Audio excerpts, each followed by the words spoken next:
The Lock and Key Library, edited by Julian Hawthorne. The Haunted House in 2 chapters by Charles Dickens.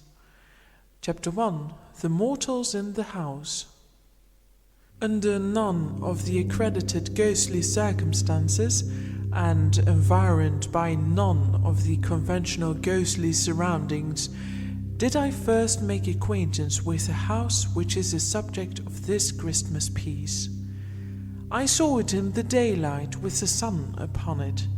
There was no wind, no rain, no lightning, no thunder, no awful or unwanted circumstance of any kind to heighten its effect.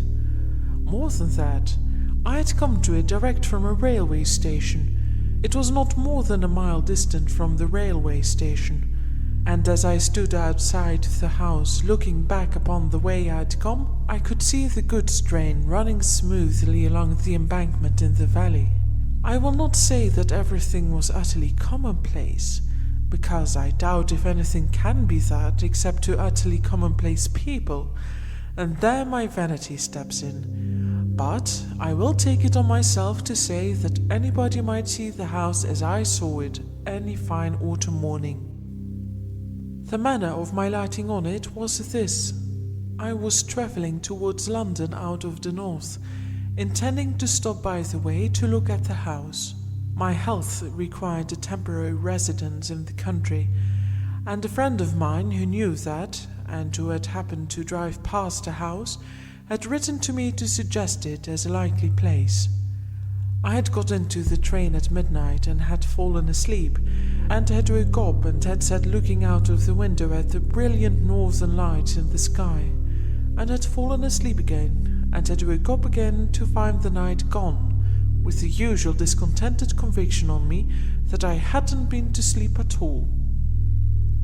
Upon which question, in the first imbecility of that condition, I am ashamed to believe that I would have done wager by battle with the man who sat opposite me. That opposite man had through the night, as that opposite man always has, several legs too many, and all of them too long. In addition to this unreasonable conduct, which was only to be expected of him, he had had a pencil and a pocket-book, and had been perpetually listening and taking notes. It had appeared to me that these aggravating notes related to the jolts and bumps of the carriage, and I should have resigned myself to his taking them under a general supposition that he was in the civil engineering way of life, if he had not sat staring straight over my head whenever he listened. He was a goggle-eyed gentleman of a perplexed aspect, and his demeanour became unbearable.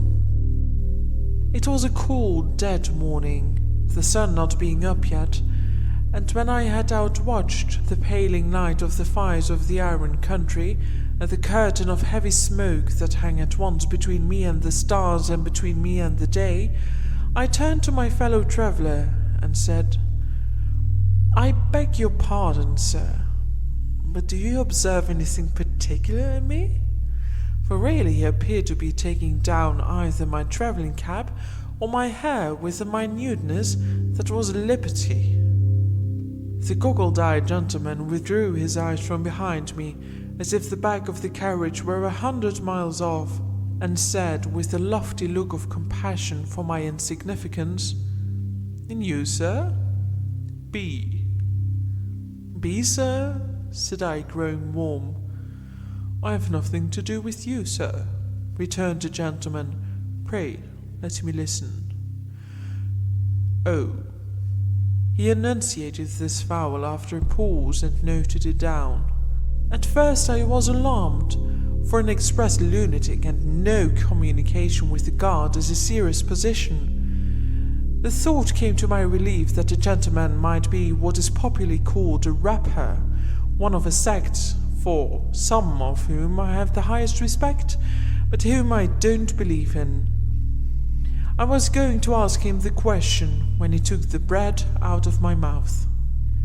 "You will excuse me," said the gentleman contemptuously, "if I am too much in advance of common humanity to trouble myself at all about it. I have passed the night as indeed I pass the whole of my time now in spiritual intercourse."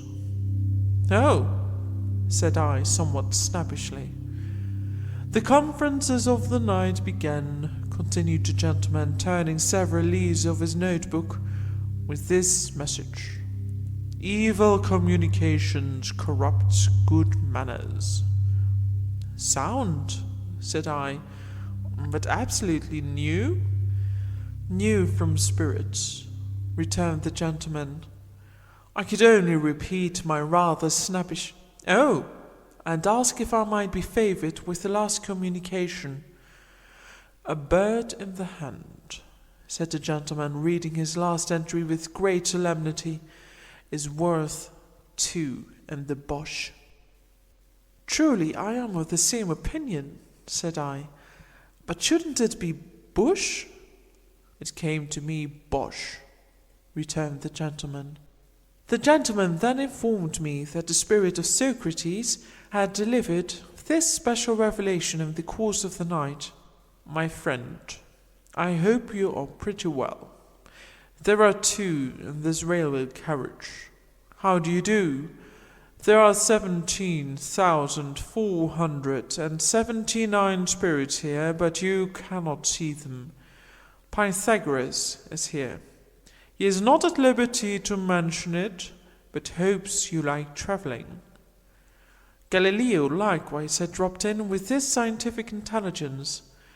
I am glad to see you, amico. Come sta? Water will freeze when it is cold enough. Adieu." In the course of the night also, the following phenomena had occurred.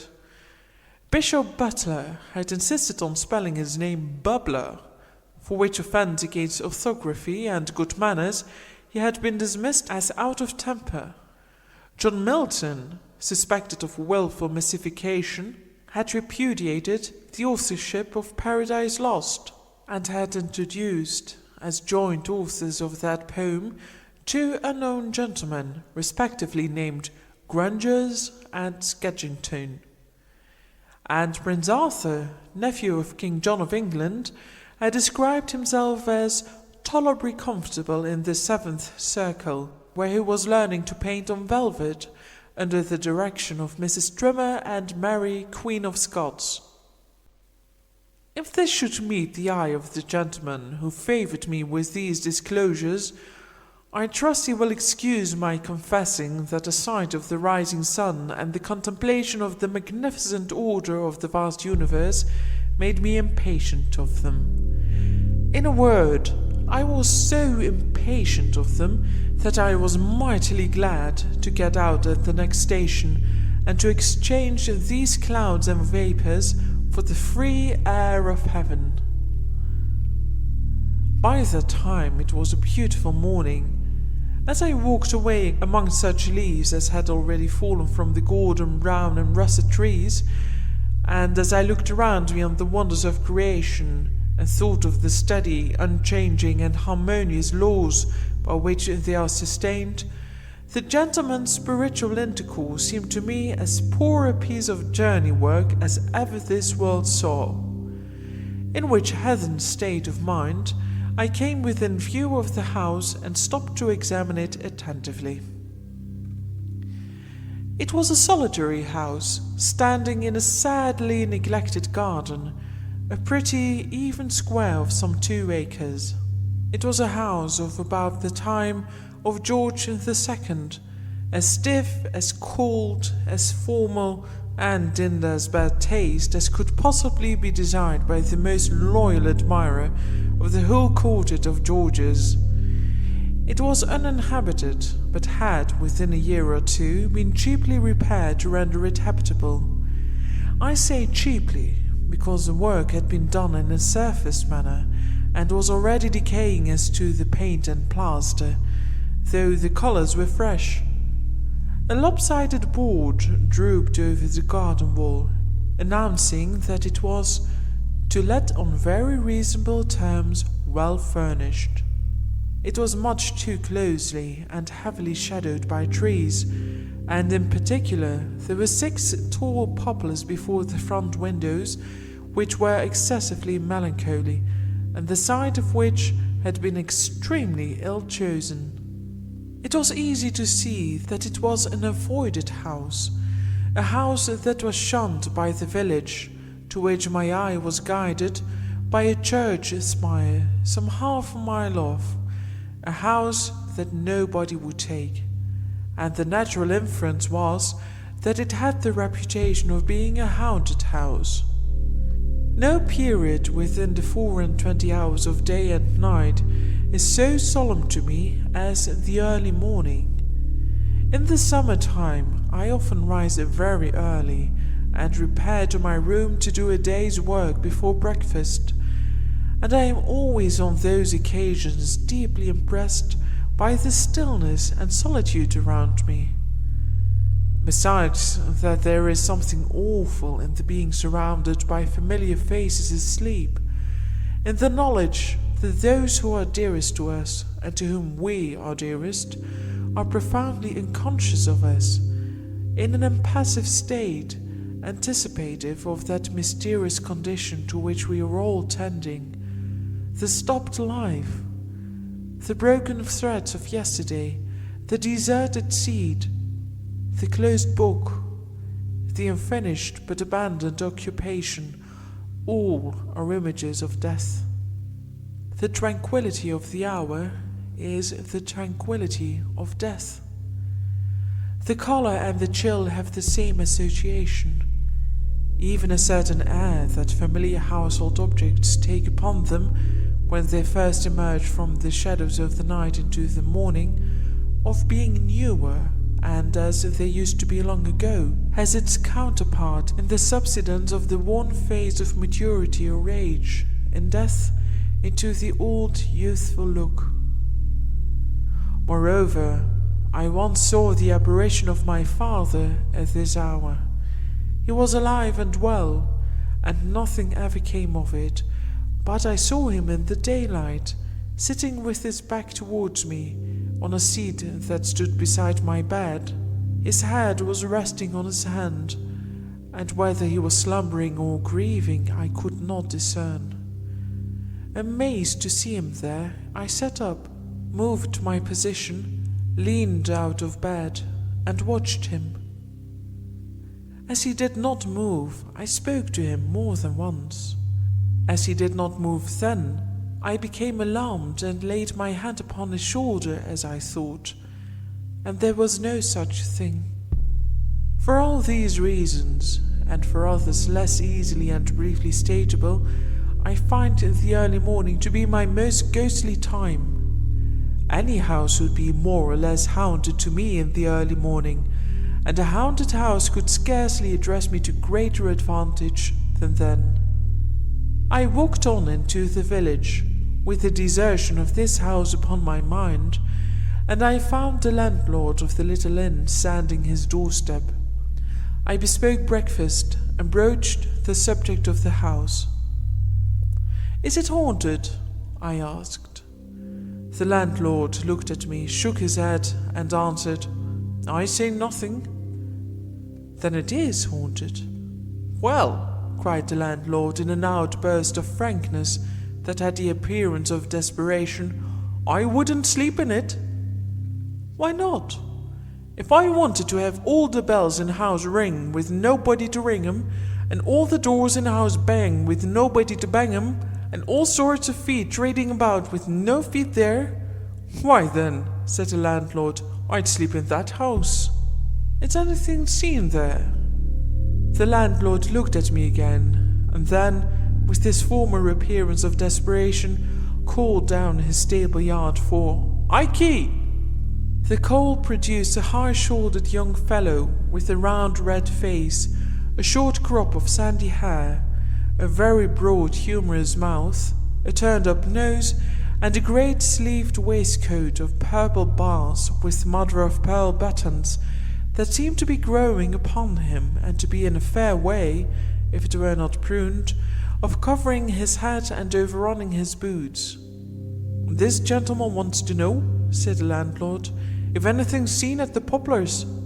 "Or that woman with the howl," said Ikey in a state of great freshness. Do you mean a cry?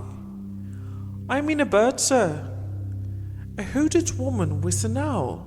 Dear me, did you ever see her? I seen the howl. Never the woman. Not so plain as a howl, but they always keeps together. Has anybody ever seen the woman as plainly as the owl? Lord bless you, sir, lots. Who? Lord bless you, sir, lots. The general dealer opposite, for instance, who is opening his shop. Perkins? Bless you, Perkins wouldn't go in either place. No, observed the young man with considerable feeling. He aren't overwise, Aunt Perkins, but he aren't such a fool as that. Here the landlord murmured his confidence in Perkins's knowing better. Who is, or who was, the hooded woman with the owl? Do you know? Well, said Ike, holding up his cap with one hand while he scratched his head with the other.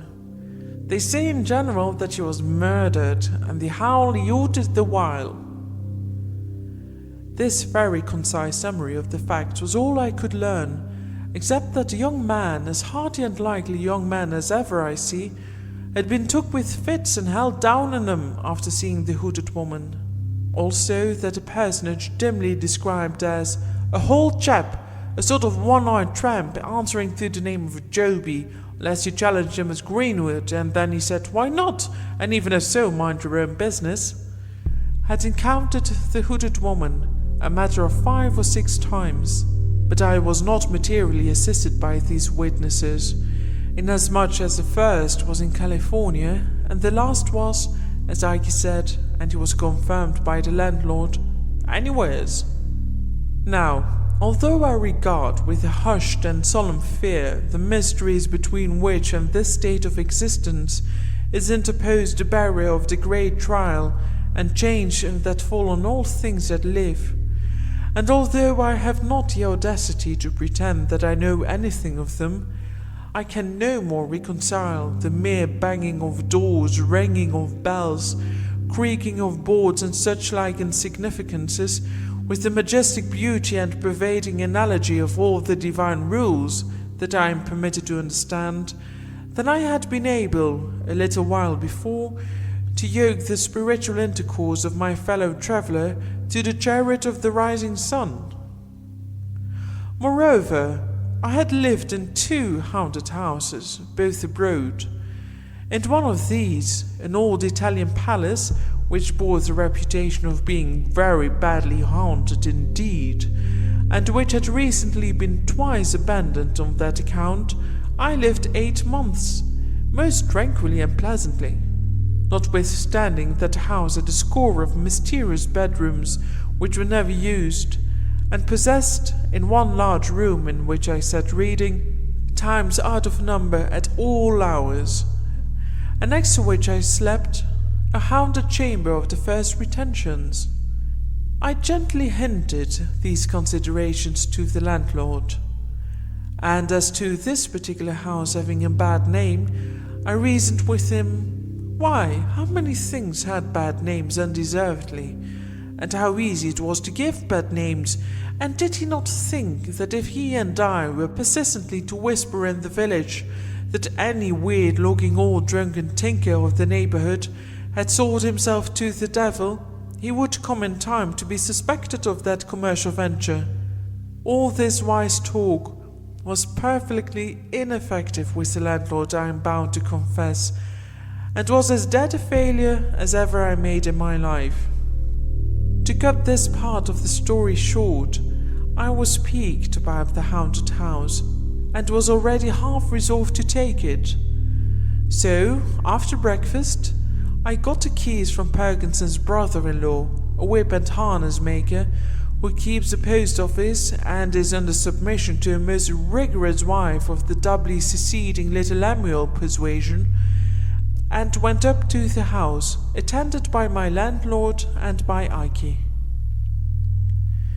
Within, I found it, as I had expected, transcendently dismal. The slowly changing shadows waved on it from the heavy trees were doleful in the last degree.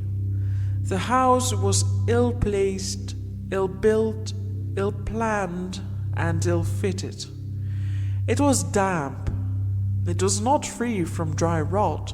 There was a flavor of rats in it, and it was a gloomy victim of that indescribable decay which settles on all the work of man's hands, whenever it is not turned to man's account. The kitchens and offices were too large and too remote from each other.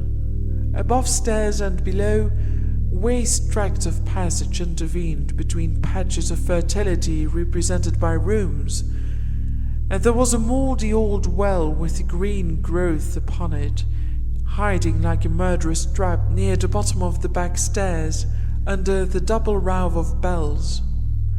One of these bells was labelled on a black ground in faded white letters, Master B. This, they told me, was the bell that rang the most. Who was Master B? I asked. Is it known what he did while the owl hooted? Rang the bell, said Ike. I was rather struck by the prompt dexterity with which this young man pitched his fur cap at the bell and rang it himself.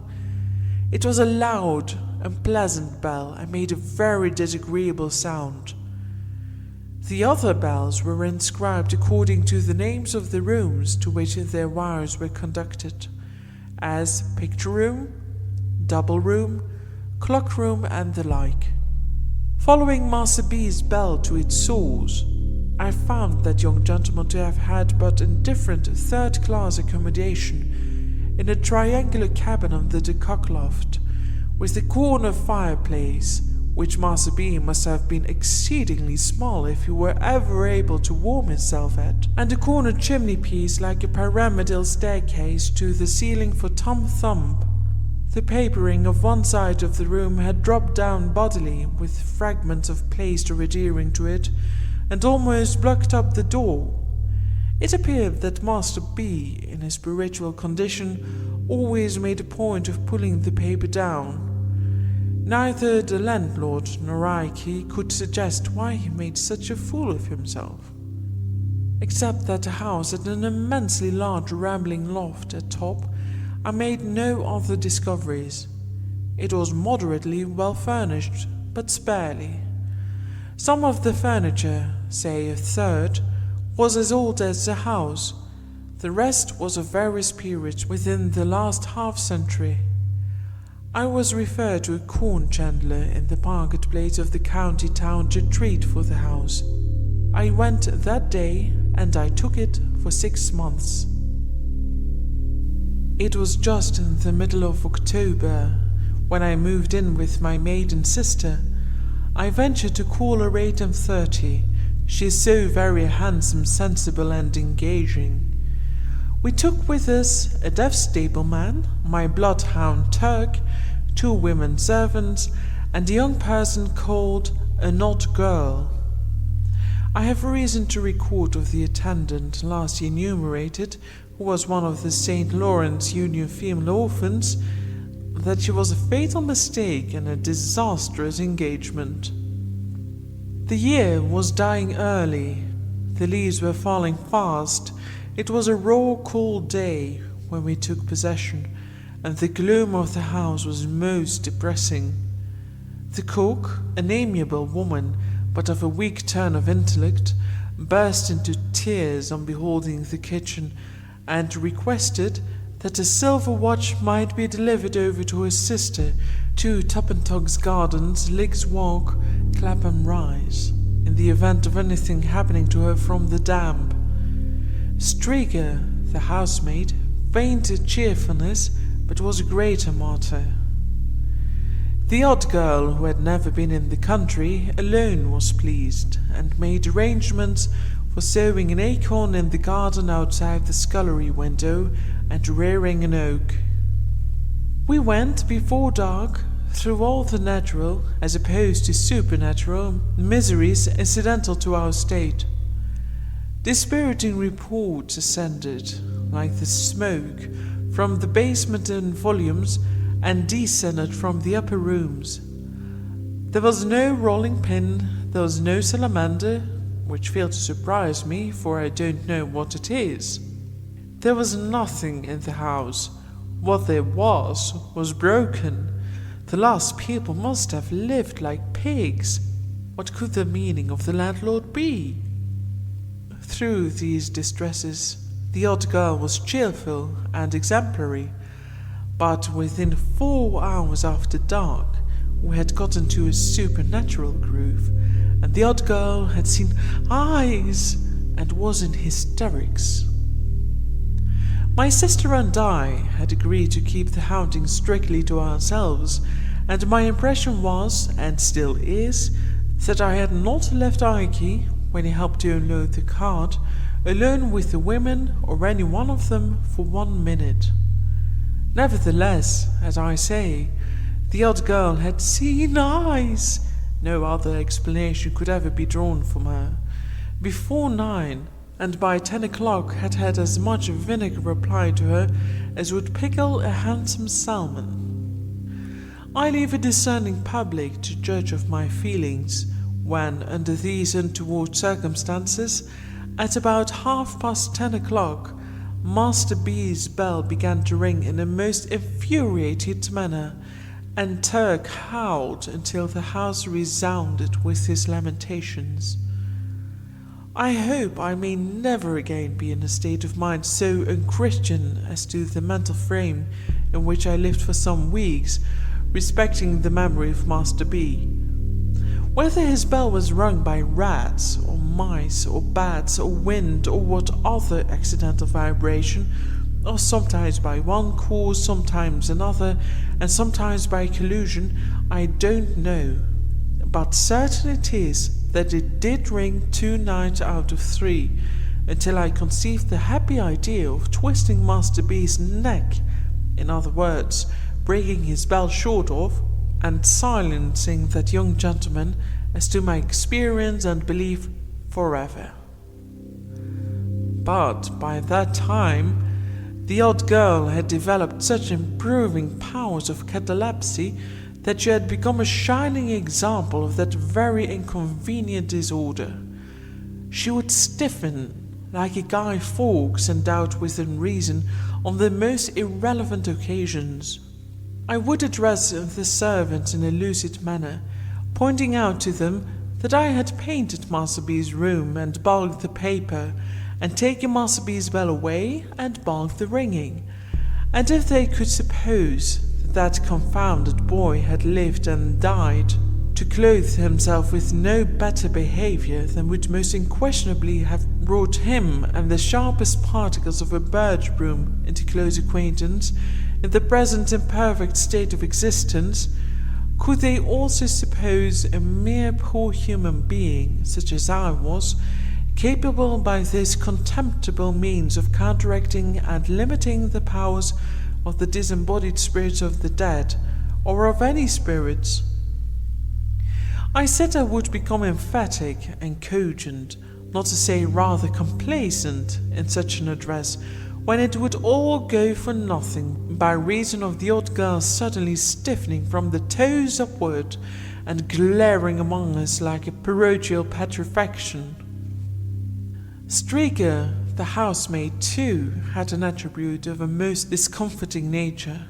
I am unable to say whether she was of a usual emphatic temperament, or what else was the matter with her, but this young woman became a mere distillery for the production of the largest and most transparent tears I ever met with. Combined with these characteristics was a peculiar tenacity of hold in those specimens, so that they didn't fall, but hung upon her face and nose. In this condition, and mildly and deplorably shaking her head, her silence would throw me more heavily than the admirable Crichton could have done in a verbal disputation for a purse of money. Cook likewise always covered me with confusion as with a garment, by neatly winding up the session with the protest that the house was wearing her out, and by meekly repeating her last wishes regarding her silver watch. As to our nightly life, the contagion of suspicion and fear was among us, and there is no such contagion under the sky. Hooded woman? According to the accounts, we were in a perfect convent of hooded women. Noises? I myself have sat in the dismal parlour, listening until I have heard so many and such strange noises that they would have chilled my blood if I had not warmed it by dashing out to make discoveries. Try this in bed in the dead of the night. Try this at your own comfortable fireside in the life of the night. You can fill any house with noises, if you will, until you have a noise for every nerve in your nervous system. I repeat, the contagion of suspicion and fear was among us, and there is no such contagion under the sky. The women, their noses in a chronic state of excoriation from smelling salts, were always primed and loaded for a swoon and ready to go off with hair triggers. The two elder detached the odd girl on all expeditions that were considered doubly hazardous, and she always established the reputation of such adventures by coming back cataleptic. If Cook or Streaker went overhead after dark, we knew we should presently hear a bump on the ceiling, and this took place so constantly that it was as if a fighting man were engaged to go about the house, administering a touch of his art, which I believe is called the auctioneer, to every domestic he met with. It was in vain to do anything. It was in vain to be frightened, for the moment in one's own person, by a real owl, and then to show the owl. It was in vain to discover, by striking an accidental discord on the piano, that Turk always howled at particular notes and combinations. It was in vain to be a rudimentious with the bells, and if an unfortunate bell rang without leave, to have it down inexorably and silence it. It was in vain to fire up chimneys, let torches down the well, charge furiously into suspected rooms and recesses. We changed servants, and it was no better. The new set ran away, and the third set came, and it was no better. At last our comfortable housekeeping got to be so disorganized and wretched that I one night dejectedly said to my sister, "Patty, I begin to despair of our getting people to go on with us here, and I think we must give this up." My sister, who is a woman of immense spirit, replied, "No, John, don't give it up. Don't be beaten, John. There is another way." "And what is that?" said I. "John," returned my sister, "if we are not to be driven out of this house, and that for no reason whatever that is apparent to you or me, we must help ourselves and take the house wholly and solely into our own hands." "But the servants," said I. "I have no servants," said my sister boldly. Like most people in my grade of life, I had never thought of the possibility of going on without those faithful obstructions. The notion was so new to me when suggested that I looked very doubtful. "We know they come here to be frightened and infect one another, and we know they are frightened and do infect one another," said my sister. "With the exception of Bottles," I observed in a meditative tone. "The deaf stableman. I kept him in my service, and still keep him, as a phenomenon of moroseness not to be matched in England." "To be sure, John," assented my sister, "except Bottles. And what does that go to prove? Bottles talks to nobody and hears nobody unless he is absolutely wrought at. And what alarm has Bottles ever given or taken? None." This was perfectly true.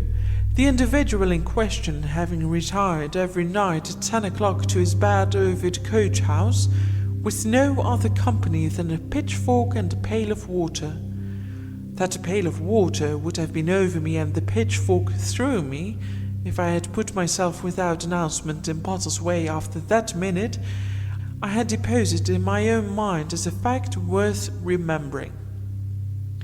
Neither had Bottles ever taken the least notice of any of our many uproars. An imperturbable and speechless man, he had sat at his supper, with his streak present in a swoon and the odd girl marble, and had only put another potato in his cheek, or profited by the general misery to help himself to beefsteak pie. And so, continued my sister, I examined bottles, and considering, John, that the house is too large and perhaps too lonely to be kept well in hand by bottles you and me, I propose that we cast about among our friends for a certain selected number of the most reliable and willing, form a society here for 3 months, wait upon ourselves and one another, live cheerfully and socially, and see what happens. I was so charmed with my sister that I embraced her on the spot and went into her plan with the greatest ardour. We were then in the 3rd week of November, but we took our measures so vigorously and were so well seconded by the friends in whom we confided that there was still a week of the month unexpired when our party all came down together merrily and mustered in the haunted house. I will mention in this place 2 small changes that I made while my sister and I were yet alone. It occurring to me as not improbable that Turk howled in the house at night, partly because he wanted to get out of it, I stationed him in his kennel outside, but unchained, and I seriously warned the village that any man who came his way must not expect to leave him without a rip in his own throat. I then casually asked Ike if he were a judge of a gun. On his saying, "Why, yes, sir, I knows a good gun when I sees her," I begged the favour of his stepping up to the house and looking at mine. "She's a true one, sir," said Ike, after inspecting a double-barreled rifle that I bought in New York a few years ago. "No mistake about her, sir." "Ike," said I, "don't mention it. I have seen something in this house." "No, sir," he whispered, greedily opening his eyes. "Ordered lady, sir."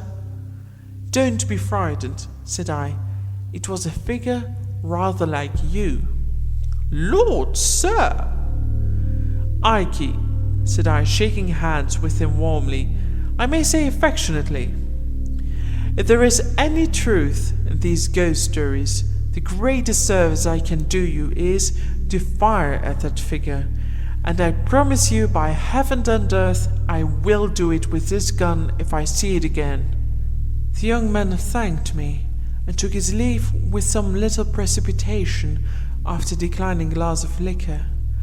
I imparted my secret to him, because I had never quite forgotten his throwing his cap at the bell, because I had, on another occasion, noticed something very like a fur cap lying not far from the bell one night when it had burst out ringing, and because I had remarked that we were at our ghostliest whenever he came up in the evening to comfort the servants. Let me do Ike no injustice. He was afraid of the house and believed in its being haunted, and yet he would play false on the haunting side so surely as he got an opportunity. The odd girl's case was exactly similar.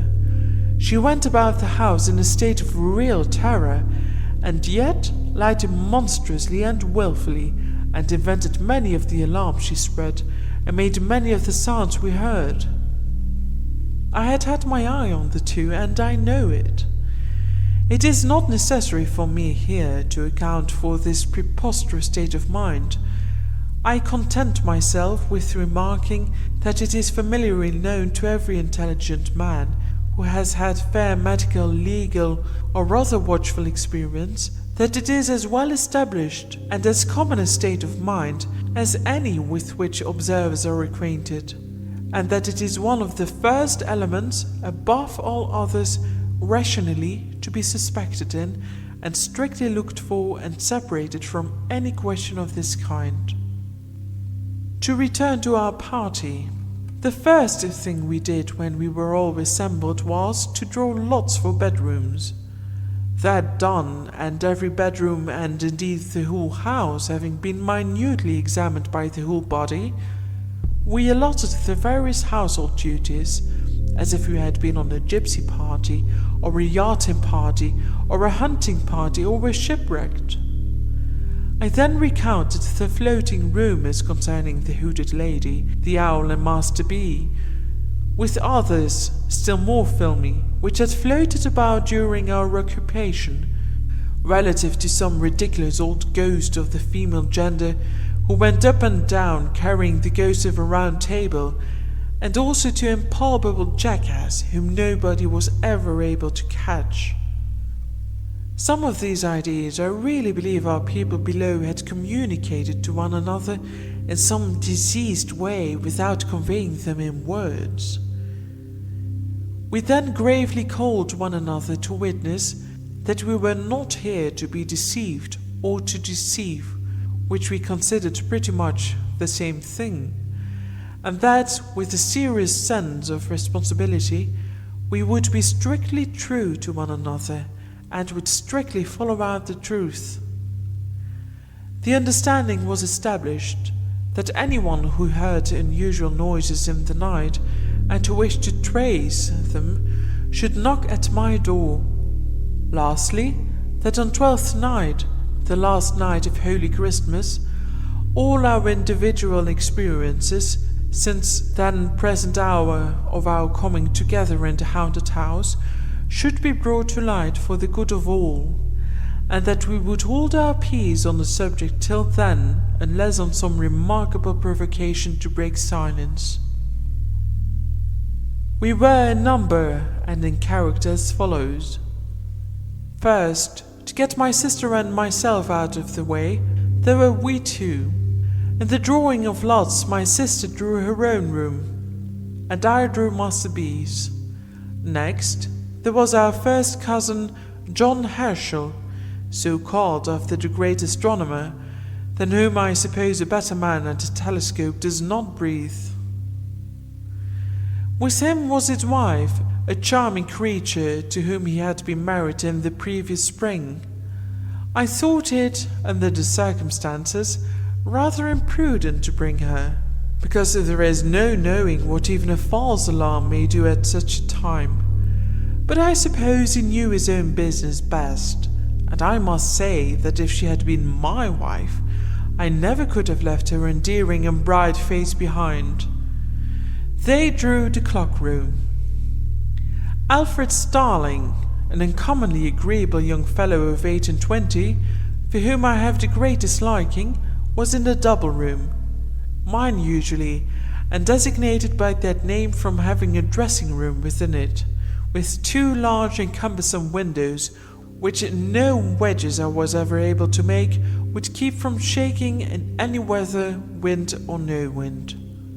Alfred is a young fellow who pretends to be fast, another word for loose as I understand the term, but who is much too good and sensible for that nonsense, and who would have distinguished himself before now if his father had not unfortunately left him a small independence of 200 a year, on the strength of which his only occupation in life has been to spend 6. I am in hopes, however, that his banker may break, or that he may enter into some speculation guaranteed to pay 20%, for I am convinced that if he could only be ruined, his fortune is made. Belinda Bates, bosom friend of my sister and a most intellectual, amiable and delightful girl, got the picture room. She has a fine genius for poetry, combined with real business earnestness, and goes in, to use an expression of Alfred's, for woman's mission, woman's rights, woman's wrongs, and everything that is woman's with a capital W, or is not and ought to be, or is and ought not to be. Most praiseworthy, my dear, and heaven prosper you, I whispered to her on the first night of my taking leave of her at the picture-room door. But don't overdo it, and in respect of the great necessity there is, my darling, for more employments being within the reach of woman than our civilization has yet assigned to her, Don't fly at the unfortunate men, even those men who are at first sight in your way, as if they were the natural oppressors of your sex. For, trust me, Belinda, they do sometimes spend their wages among wives and daughters, sisters, mothers, aunts, and grandmothers, and the play is really not all Wolf and Red Riding Hood, but has other parts in it. However, I digress. Belinda, as I have mentioned, occupied the picture room. We had but 3 other chambers: the corner room, the cupboard room, and the garden room. My old friend Jack Governor slung his hammock, as he called it, in the corner room. I have always regarded Jack as the finest-looking sailor that ever sailed. He is grey now, but as handsome as he was a quarter of a century ago. Nay, handsomer. A portly, cheery, well-built figure of a broad-shouldered man with a frank smile, a brilliant dark eye, and a rich dark eyebrow. I remember those and the darker hair, and they look all the better for their silver setting. He has been wherever his Union namesake flies, as Jack, and I have met old shipmates of him away in the Mediterranean and on the other side of the Atlantic, who have beamed and brightened at the casual mention of his name, and have cried, "You know Jack Governor, then you know a prince of man." That he is, and so unmistakably a naval officer, that if you were to meet him coming out of an Eskimo snow hut in sealskin, you would be vaguely persuaded he was in full naval uniform. Jack once had that bright clear eye of his on my sister, but it fell out that he married another lady and took her to South America, where she died. This was a dozen years ago or more. He brought down with him to our haunted house a little cask of salt beef, for he is always convinced that all salt beef not of his own pickling is mere carrion, and invariably, when he goes to London, packs a piece in his portmanteau. He had also volunteered to bring with him one Ned Beaver, an old comrade of his, captain of a merchantman. Mr. Beaver, with his thick-set wooden face and figure, and apparently as hard as a block all over, proved to be an intelligent man, with a world of watery experiences in him and great practical knowledge. At times there was a curious nervousness about him, apparently the lingering result of some old illness, but it seldom lasted many minutes. He got the cupboard room, and lay there next to Mr. Undry, my friend and solicitor, who came down in an amateur capacity to go through with it, as he said, and to place whist better than the whole law list, from the red cover at the beginning to the red cover at the end. I never was happier in my life, and I believe it was the universal feeling among us. Jack Governor, always a man of wonderful resources, was chief cook and made some of the best dishes I ever ate, including unapproachable curries. My sister was pastry cook and confectioner. Starling and I were cook's maid, turn and turn about, and on special occasions the chief cook pressed Mr. Beaver. We had a great deal of outdoor sport and exercise, but nothing was neglected within, and there was no ill humour or misunderstanding among us, and our evenings were so delightful that we had at least one good reason for being reluctant to go to bed. We had a few night alarms in the beginning.